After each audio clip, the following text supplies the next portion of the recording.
da Globo, sabe? O Ali Camel, não somos racistas. Né? Aí, depois dessa crise inicial, eu acabei encontrando a minha orientadora, que foi a professora Marlise, né, Vinagre, que foi do Cefes também, na época do Código de Ética, foi ela que me orientou, e que eu consegui começar a trilhar, né, esse caminho assim, de tentar pesquisar sobre. Né. E aí, o tema do meu TCC foi como aparecia a questão étnico-racial dentro do curso de serviço social lá da UFRJ. Né? E ali eu vi que não aparecia. Né? Sempre aparecia, ou era um professor que era militante, que oferecia a disciplina como uma eletiva, mas a gente não tinha isso, por exemplo, como questão de gênero, que era uma disciplina obrigatória. Né? Então, como nós, assistentes sociais, né, se a gente for observar, somos a grande maioria aqui mulheres, né, e se a gente for pensar mais um pouco, grande parte dessas mulheres aqui são negras, né, a gente não discute questão racial, a gente não pensa sobre. Né.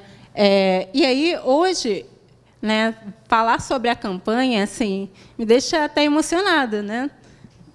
Quem diria que, tempos depois, eu ia estar no CRES, e o CRES, né, ia, o conjunto como um todo, né, ia deliberar para essa campanha, que é Assistentes Sociais no Combate ao Racismo. Né.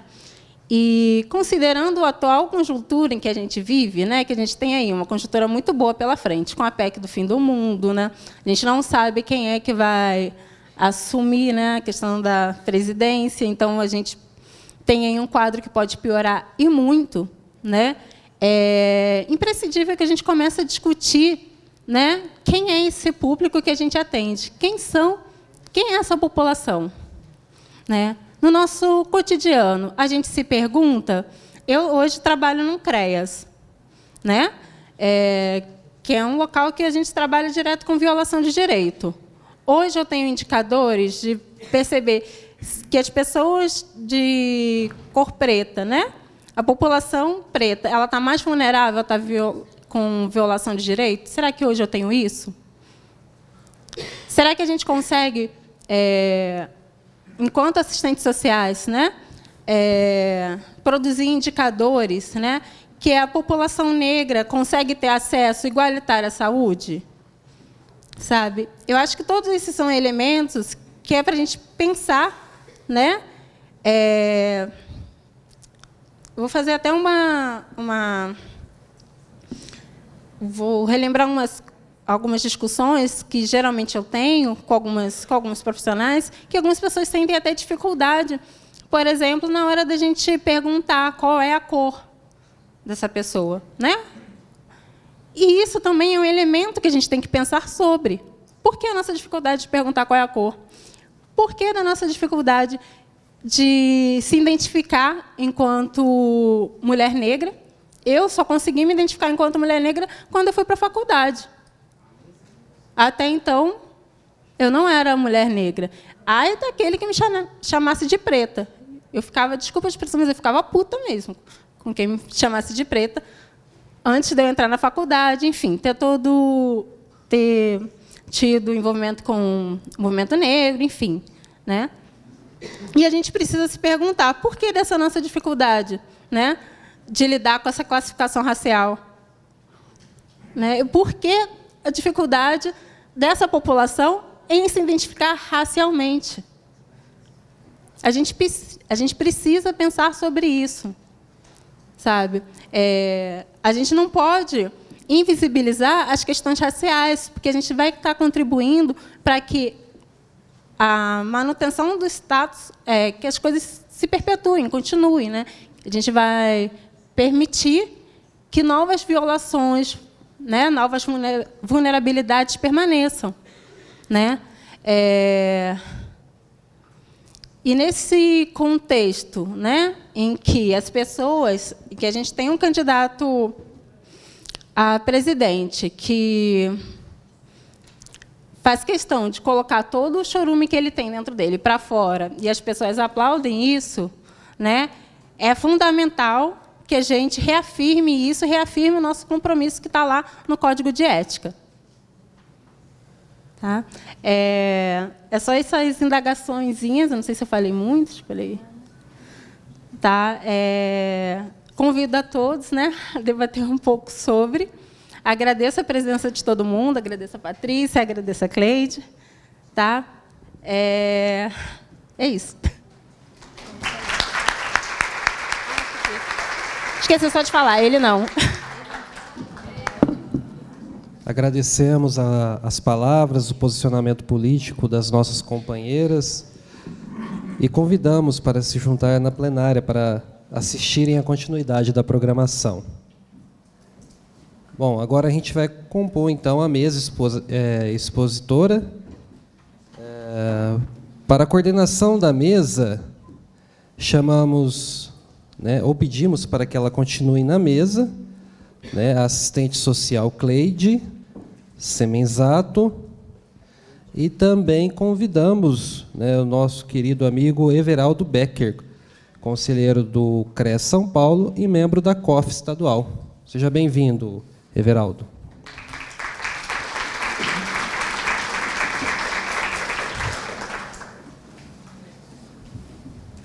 Bom, vou falar um pouco das expositoras, já convidando, né, para vir. Márcia Campos Eurico, doutora, seja bem-vinda, professora, doutora em Serviço Social, pesquisa sobre racismo institucional na infância, experiência na área da saúde, DST, HIV/AIDS, gênero, coordenação de projetos de prevenção, gestão de serviços de saúde, assistente social no Instituto Nacional de Seguridade Social, INSS, professora no curso de Serviço Social e na pós-graduação da Faculdade Paulista de Serviço Social, professora substituta no curso de Serviço Social da PUC São Paulo, participa do grupo de trabalho ampliado sobre raça e etnia do GTP Gênero, Sexualidades, Raça, Etnia e Geração da BEPS. Também convidamos para participar da mesa a professora Damares Vicente. Seja bem-vinda, professora. Professora graduada em Serviço Social, possui especialização em Saúde Pública, mestrado, doutorado e pós-doutorado em Serviço Social pela PUC São Paulo. Assistente social, aposentada pela Secretaria Municipal de Saúde da Prefeitura da cidade de São Paulo, com experiência profissional de coordenação e de consultoria, com implantação, organização e gestão de serviços, programas e políticas de seguridade social brasileira, especialmente na política de saúde e de assistência social.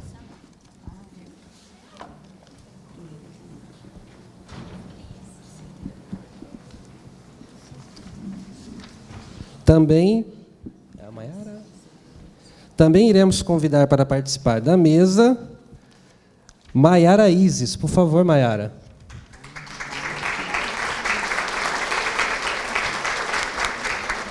Maiara é preta, feminista, escritora, poeta, pesquisadora e pertencente de religiões de matrizes africanas, poeta residente e produtora no coletivo Pretas Palavras, militante na resistência e sobrevivência de seu povo e é cofundadora do coletivo Obará Coletivo Cultural, colaboradora do Abrasa Quilombo Cultural, co-coordenadora do Grupo Maracatu Pedra de Raio e produtora no evento Festival Percursivo.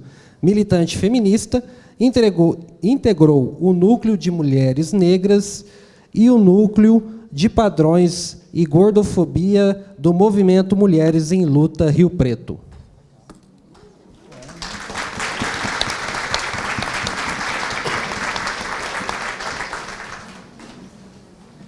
Bom, por favor, Everaldo. Então, bom dia a todas e a todos, né? Ele não, mas ela sim, né, Patrícia? A Márcia fica. Nós estamos dividindo o tempo da seguinte forma, de 30 a 40 minutos para cada expositor, né, expositora, e depois 2 blocos de 5 perguntas ou considerações com 3 minutos, né, para cada reivindicação. Pode ser? Que o nosso teto aqui, o limite, eu acho que é 13 horas, né? Ok? Então, a gente passa a palavra para a Márcia, depois para a Damares, depois para a nossa companheira lá, Maísa, né? Maiara.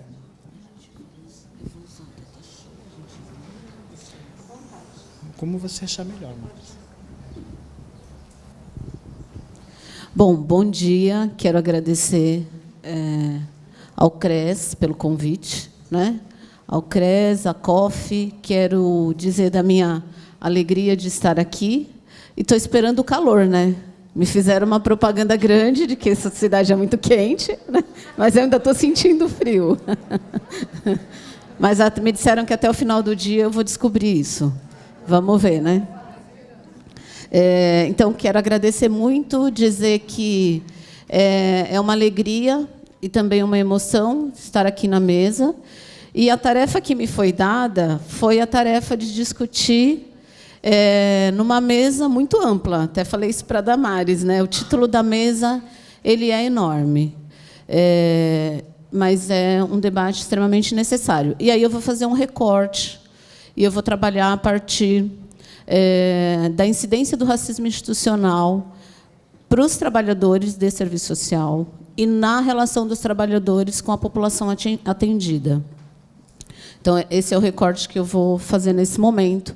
E eu vou falar muito a partir da relação, no caso da população atendida, da relação dos profissionais com serviços de acolhimento institucional de crianças e adolescentes, que foi o espaço onde eu fiz a minha pesquisa de doutorado.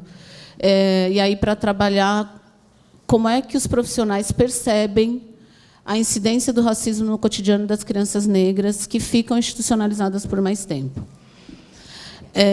Por que eu fui, então, para o debate da permanência das crianças negras nos serviços de acolhimento? Porque nós sabemos que as crianças negras elas têm menos possibilidade de adoção. Só que nós também temos uma ideia de que o serviço de acolhimento institucional ele é uma casa de passagem, ele é um lugar transitório, ele é uma morada temporária. Então, pouco a gente pensa sobre o que é estar nesse espaço. Porque, como é um lugar onde as crianças, em tese, vão passar e, rapidamente, elas vão sair de lá, a gente tem poucos trabalhos discutindo permanência. E isso foi algo que me chamou a atenção, porque elas vivem cotidianamente nesses espaços. Se a gente trabalha na perspectiva de que o racismo ele é estrutural e ele é institucional, ele também está presente no serviço de acolhimento institucional. E aí nós precisamos entender que ele está presente para conseguir combatê-lo. Então, por isso, eu fui para essa área de pesquisa. Eu vou usar uma apresentação, então eu vou ficar de pé, porque eu também não quero ficar presa. Então, eu vou falar daqui. Então, a minha fala ela vai começar necessariamente pela discussão da escravidão, né? Dentro do que a Pamela já colocou, nós, no serviço social, temos uma tradição, principalmente com a virada da profissão. Na década de 70 para 80, nós incorporamos uma tradição a partir do debate marxista, que é um debate fundamental. Mas é comum que os autores, os pesquisadores da área de serviço social, eles trabalhem na perspectiva de a escravidão acabou em 1888, então, escravidão é coisa do passado, e aí a gente entra no trabalho, na era do trabalho livre, do trabalho assalariado e precarizado, e a vida segue. Essas análises, elas ficam prejudicadas à medida que a gente não consegue, dentro dessa perspectiva, trabalhar com a ideia de que o processo de escravidão ele não se encerra com a abolição. O processo de marginalização da população negra ele não se encerra com a assinatura da Lei Áurea. Pelo contrário, há um projeto de sociedade posto desde o início do século XIX, muito antes da promulgação da lei, que já trabalhava na perspectiva do branqueamento. Então, nesse sentido, a promulgação da Lei Áurea ela só vai, nos termos de Florestan Fernandes, libertar o homem branco da escravidão, e não a população negra. Então, a gente precisa reconfigurar a escravidão da população negra no Brasil e nas Américas, e entender que a escravidão é a base sobre a qual se estrutura o capitalismo na Europa. Então, acho que esse é o primeiro elemento para o nosso debate dentro do serviço social. Sem a escravidão negra nas Américas, não haveria o desenvolvimento do capitalismo. Certo? E, sendo assim, não dá para discutir capitalismo sem discutir processo de escravidão no Brasil e sem discutir presença negra e permanência da população negra nos estratos mais empobrecidos da sociedade. Então, é isso. Primeira questão então, que eu coloco é essa. A escravidão ela é uma estratégia adotada pelo sistema colonial para explorar as terras ocupadas no continente americano.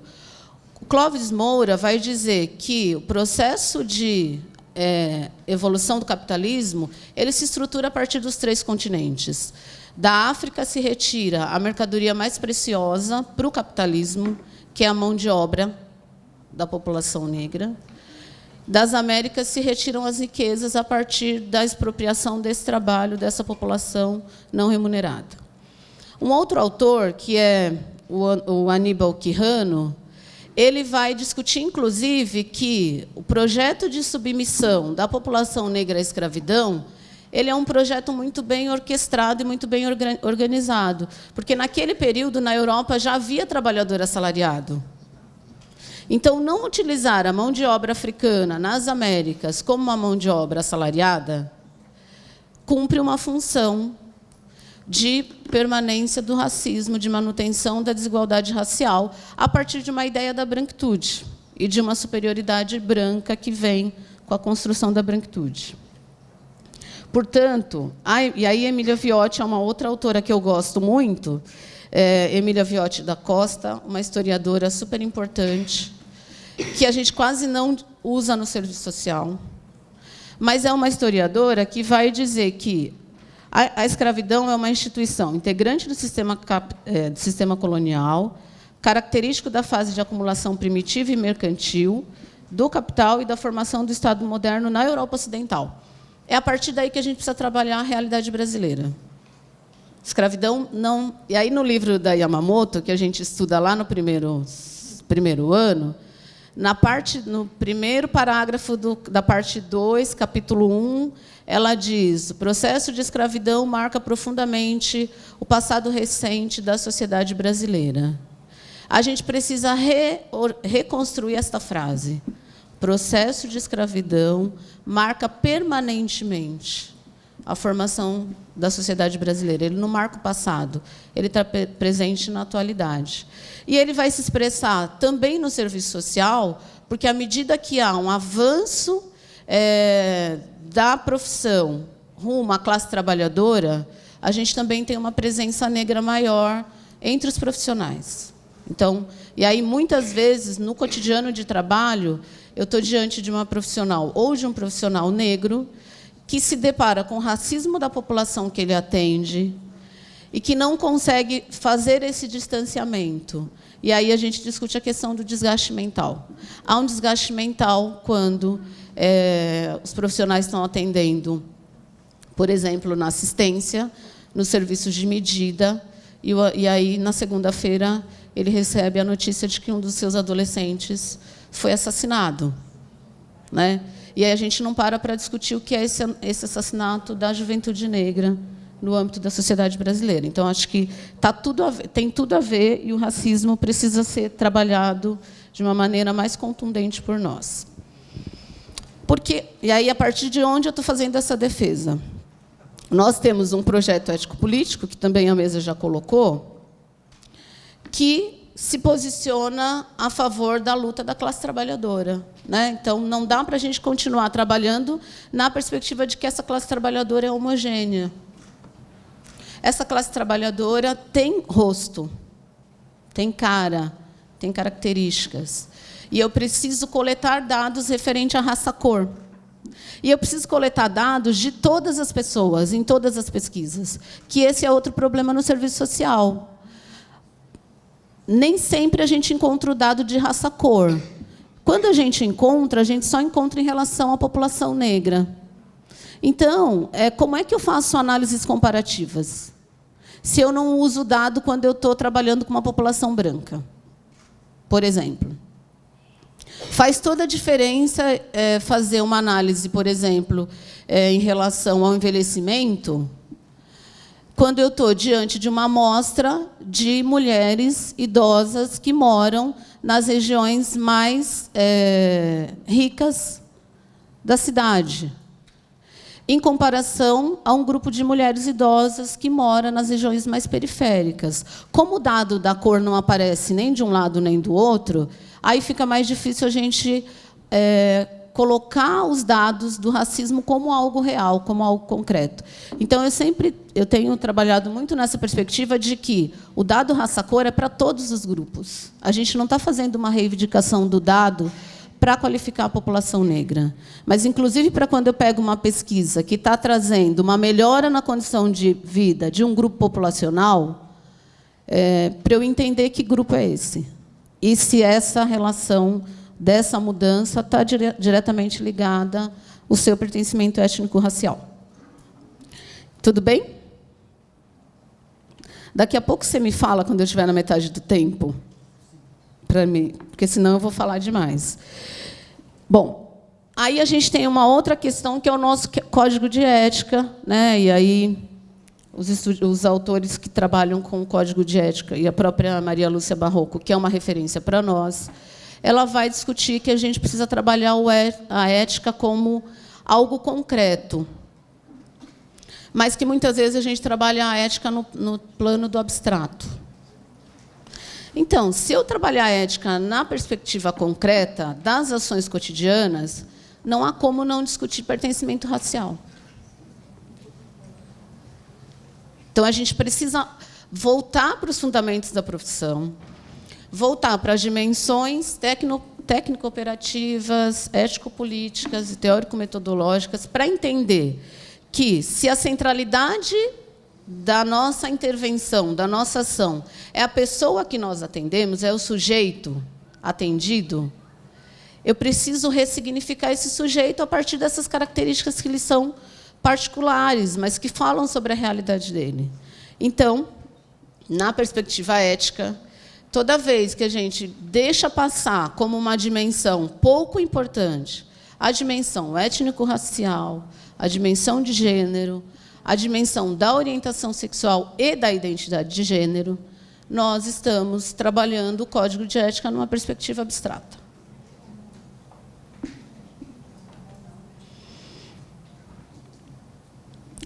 E aí eu coloquei uma frase aqui, só para dar uma quebrada, da Carolina de Jesus.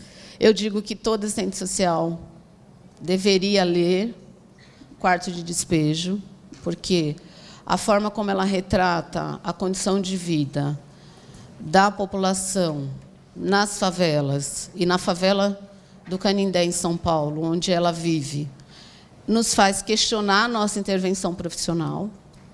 Então, quando ela diz, por exemplo, que, por vezes, ela precisa escolher se ela vai comprar o sabão para lavar a roupa ou se ela vai comprar a banha para derreter na panela e fazer o arroz, ela diz explicitamente: quando eu não lavo a minha roupa, não é porque eu sou preguiçosa ou porque eu sou suja, mas é porque eu tenho que escolher entre comprar o sabão ou comprar o alimento. Então, Quarto de Despejo é um livro que vai nos colocar diante desses dilemas mais elementares do cotidiano da população negra, pobre e periférica, de ter que fazer escolhas entre alternativas muito difíceis e muito precárias. E aí aqui tem um trecho que eu gosto bastante do livro, que faz a gente pensar, em tempos de barbárie, que faz a gente pensar o quanto tem aumentado novamente as famílias em situação de extrema miserabilidade. Continua chovendo, e eu só tenho feijão e sal. A chuva está forte. Mesmo assim, mandei os meninos para a escola. Estou escrevendo até passar a chuva, para eu ir lá no senhor Manuel vender os ferros. Com o dinheiro dos ferros, vou comprar arroz e linguiça. Eu tenho tanto dó dos meus filhos. Quando eles veem as coisas de comer, eles bradam: viva a mamãe, viva a mamãe. E aí ela vai retratando essa que é uma realidade muito presente, que a gente atende cotidianamente, principalmente de mulheres que saem de manhã com a preocupação de conseguir trazer alguma coisa para colocar na panela no final do dia. Né? Isso é muito... E aí as políticas, e aí o nosso desgaste mental dessas mulheres, quando chegam, por exemplo, na assistência, a gente não tem nenhum tipo de recurso para oferecer para elas. Ou a gente tem um recurso que você oferece por um tempo determinado. Eu queria um copo de água. Você pode me dar uma água? E aí, por tempo determinado, e aí o sofrimento que isso causa no profissional, né? Dessa dor de você ter a dimensão do que é essa realidade, mas de você ter uma política estruturada a partir da lógica do capital e da acumulação, que não permite que você tenha... Obrigada. Que não permite que a gente possa fazer um trabalho mais adequado e um trabalho mais direcionado para as necessidades dessa mulher.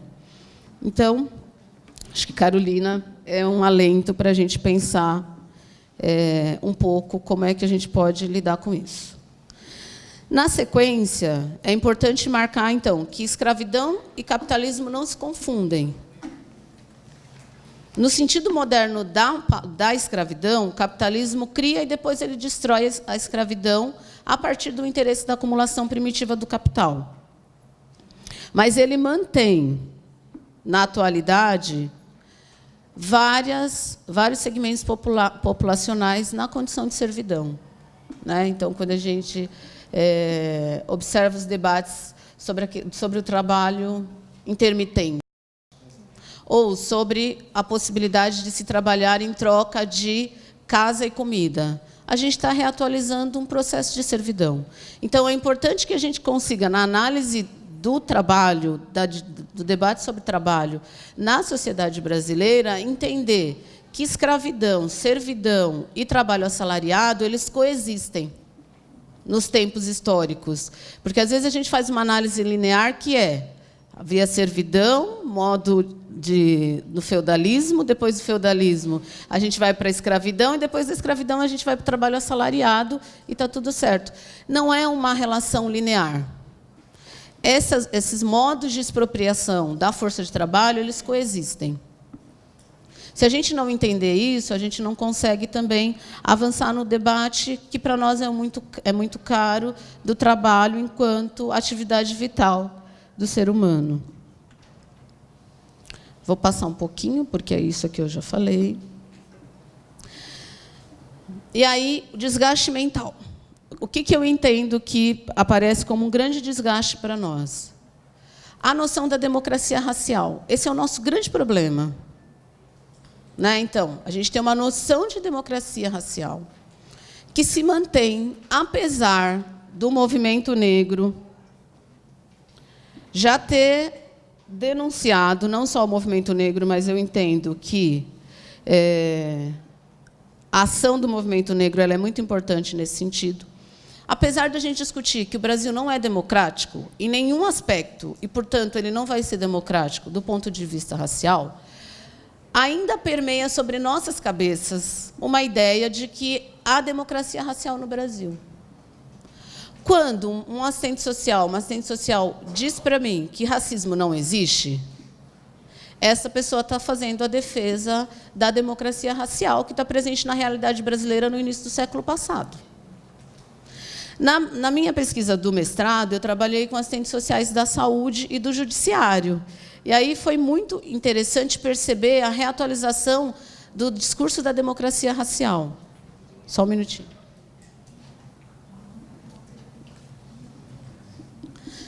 Numa ocasião, numa das entrevistas, uma das assistentes sociais, muito otimista, me disse que o racismo no Brasil ele estava caminhando para a extinção. E aí eu perguntei, mas qual é... Oi?